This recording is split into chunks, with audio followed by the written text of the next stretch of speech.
This is Hannibal back here from the Hannibal TV.com with a daily wrestling news update. Yes, Terry Bollea was crying on the 700 Club religious podcast, not because Hands of Stone Ronnie Garvin threatened to punch his bandana off, which I don't even know if they've ever wrestled. So I think Terry Bollea may have been afraid of those Hands of Stone. But this is pretty funny, okay? I mean, we know he lies a lot. I've seen him on other religious podcasts exaggerating the truth. A couple things he said on here's a few minor things. Andre the Giant could never find usable utensils because his hands are so big. So what? He ate with his hands because his hands were too big to use any utensils. Give me a break. I mean, he was able to cut up food. And again, 650 pounds. Everyone says he's pretty much 520. That's not the one that's pretty much out there. The thing that he starts crying about in this, and again, we've never heard this before. If it's true, I sure as hell never heard it before. And I Hulk Hogan, if you end up seeing this, if I ever get an interview with you, I won't try and embarrass you, and I would have good questions. It would be the best interview you ever did. I hope it happens one day. I do still like Hulk Hogan, but this comment, I'm sorry, is over the top. He claims he got a text message that was a voice message by text 2 days after Roddy Piper died that said, quote, "I'm just loving you, my brother. I'm just walking with Jesus and loving you, my brother," end quote. And Hogan says that's not something Roddy Piper ever would have said when he was alive.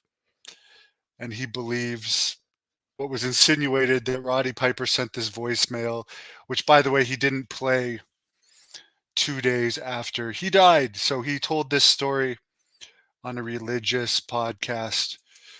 Uh, Good message. Good message. I'm not specifically religious myself, but I can't, wouldn't be alive today unless someone was watching over me. So I'm not, my only issue is that seems like a very unbelievable story to be saying on a religious podcast, and to be saying something you know is untrue on a religious podcast. If you believe in that, that's pretty bad. But maybe it is true. Maybe Roddy Piper sent a voice message to Hulk Hogan 2 days after he died. Collision that had an lead in for the NBA playoffs did its best rating of 2024, 0.21. Rampage drew a 0.09 rating, which aired right after Collision, I believe. And as far as The Rock, my dad, who still actually reads the newspaper, sent me two articles that were in the Sun in the newspaper over the weekend.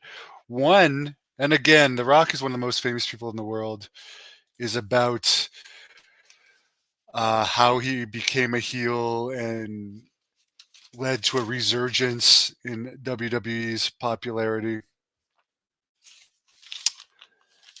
and that he's on the board of directors for WWE, and it's questioning whether he went back to WWE to kind of get the stink off of him from a few movies that didn't do as good as they could have.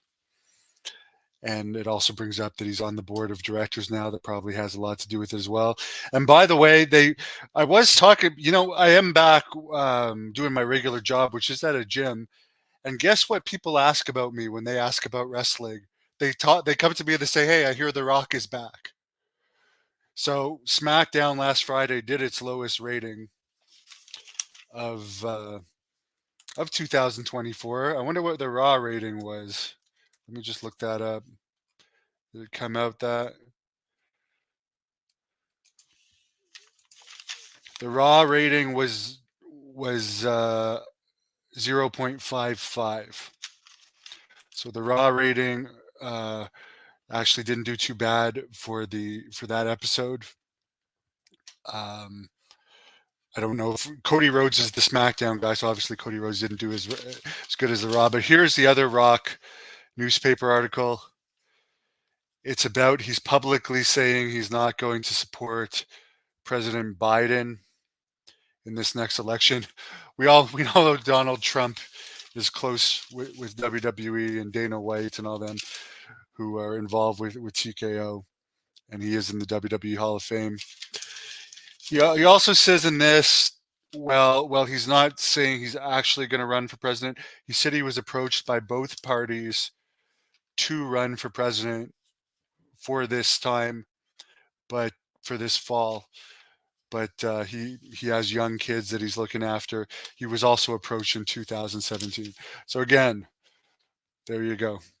The Rock is not going to support Joe Biden.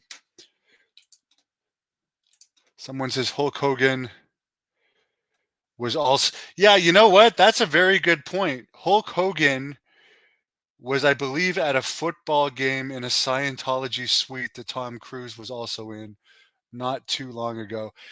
And actually, I'll tell you one other thing that Hulk Hogan did at one point send a email message to Billy Graham that, I mean, had to do with which was more spiritual. Like, and this, from what Billy told me about this email message. By the way, I have received a couple emails, I think, from Hulk Hogan over the years, and talked to him on the phone and met him in person. That time when I reunited him and Billy Graham. But from what I gathered from Hulk, or from Billy telling me what Hulk, he was basically saying that life is not over when you die.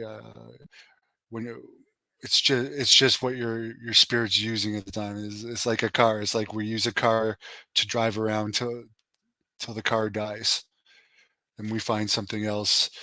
And he was using that comparison in this email to Billy Graham. And I remember, I think they may have exchanged a few emails around this time, which may have been about 10 years ago. And then they stopped contacting each other again. AEW turned into Impact Wrestling. Well, Impact doesn't even get a 0.01 rating this week, and they averaged 200 fans last year, so they're not at Impact levels, but their product is turning into a joke. It's truly a joke. I already did a report on this earlier. My Rogers Wi-Fi has not been the best. That's why I do a lot of these reports audio, but I did this report. He's appearing on talk shows this week with a big smile on his face, claiming he has a broken neck, not showing any concern for his neck at all. Not saying he's going to get revenge on the Young Bucks.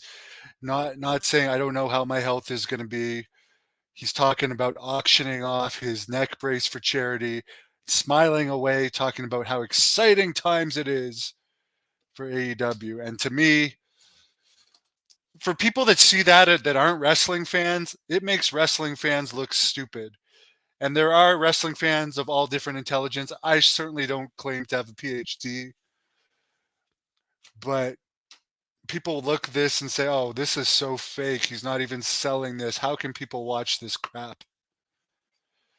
And Kevin Nash compared it to the finger poke of doom. Tell me what you think about it. To me, the angle itself didn't look intense, and his appearance, smiling and joking around and talking about, he's not even in this neck brace a week. It happened last Wednesday, and he's already talking about donating it to charity. If you actually had a serious neck issue, wouldn't you be concerned about if you're going to heal or not? I don't know. Colton says anything's better than current WWE. Some of The Rock's recent stuff was good, but I can't even watch the highlights without fast forwarding through them.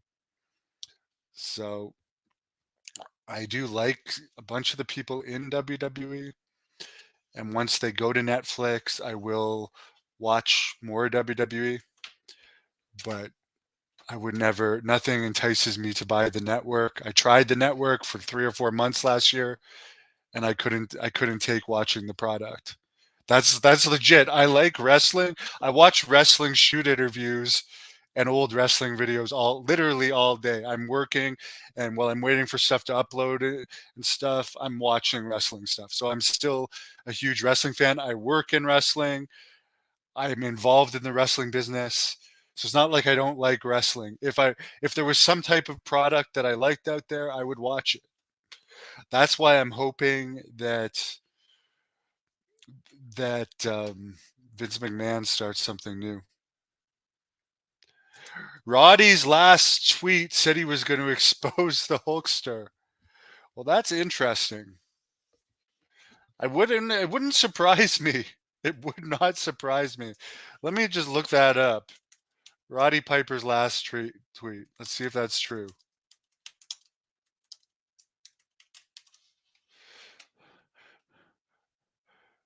It looks like someone else has taken over his Twitter now. So who knows if that's true? And yeah, someone else is definitely running his Twitter.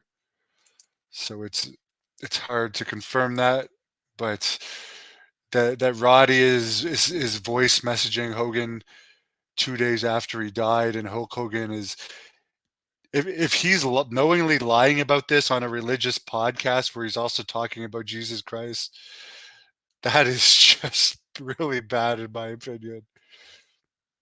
Someone says current WWE is for kids and cheerleaders.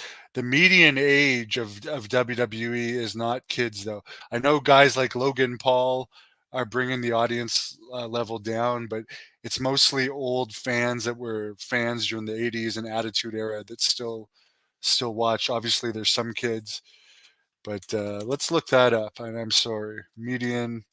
I looked it up for Jack Kilby the other day. He was asking about something.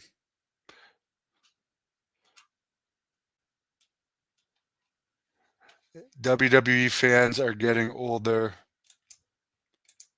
Okay, so here we go. These are 2024 viewership statistics. In 2017, the average age of WWE's US audience was 47, even though the product is aimed to cater to kids ages 7 and above. They have a 40% women audience. But let's see, what is the median age of 2024 is what I want to know.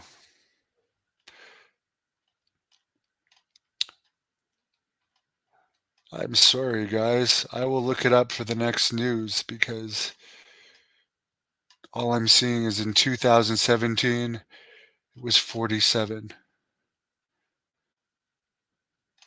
which is interesting. I don't believe 40% of the WWE audience is women based on looking at the crowd. They do clearly have a bigger women's demo than men. Here's something else I noticed, and you guys tell me your opinion. Tony Khan is like obsessed with these Japanese wrestlers that only smart marks care about. They're not over to the mainstream population in the US and Canada.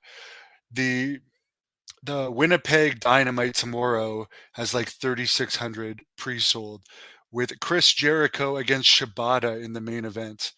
Do you think had it been Chris Jericho against Edge, two WWE guys, or Chris Jericho against Moxley, two like known people, that they would have a better pre-sale than 3,600?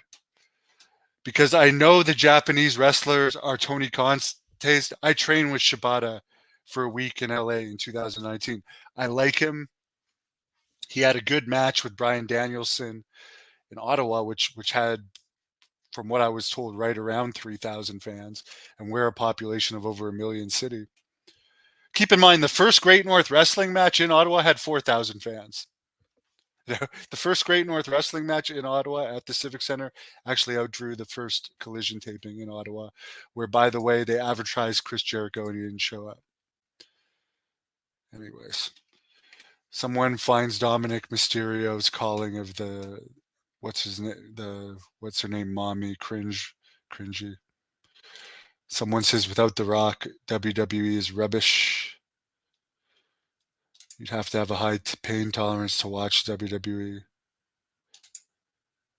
I don't know who that is.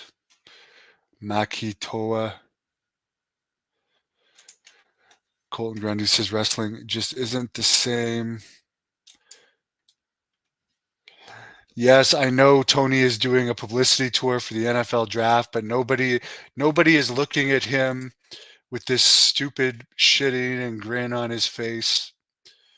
I'm just so turned off by that angle. Like, I was sticking up for AEW on some things, but again, he's appearing before non-wrestling fans, claiming to be injured and not acting injured at all. It makes wrestling look dumb.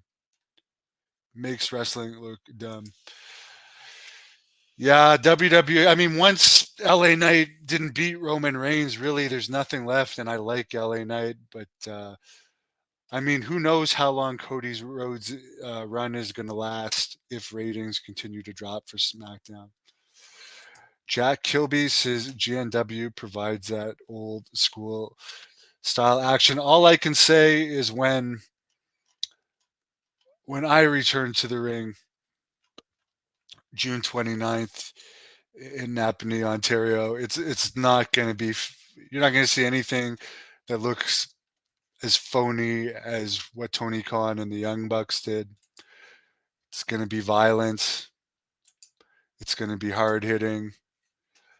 And it's going to be the beginning of a great comeback. So if you it's halfway between Ottawa and Toronto, 15 minutes from Kingston, not too far from Brockville, not too far from Smith Falls.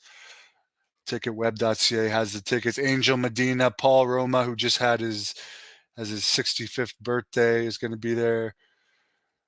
Big Daddy D-Roy, who's a local guy known. Rene Dupree, Nathan Banner, who's wrestled for Pro Wrestling 01, girls match. And Jack Kilby is going to be there, so don't miss it. Someone says if they wanted to watch a PG show, they'd watch the Disney Channel. To me, it's not that it's PG that makes it bad. There's a lack of good characters. There's a lack of entertaining characters. There's too many cookie cutter looking people, and the matches look too choreographed for my taste. Someone says they love Great North Wrestling from Southern California. You know what? I want to go to Palm Springs this year for the Contact in the Desert UFO convention, but I personally will be there next year. I've wrestled for PCW Ultra in LA a few times. Hope to return to California at some point in the future. One of my favorite states, Arizona, is my favorite.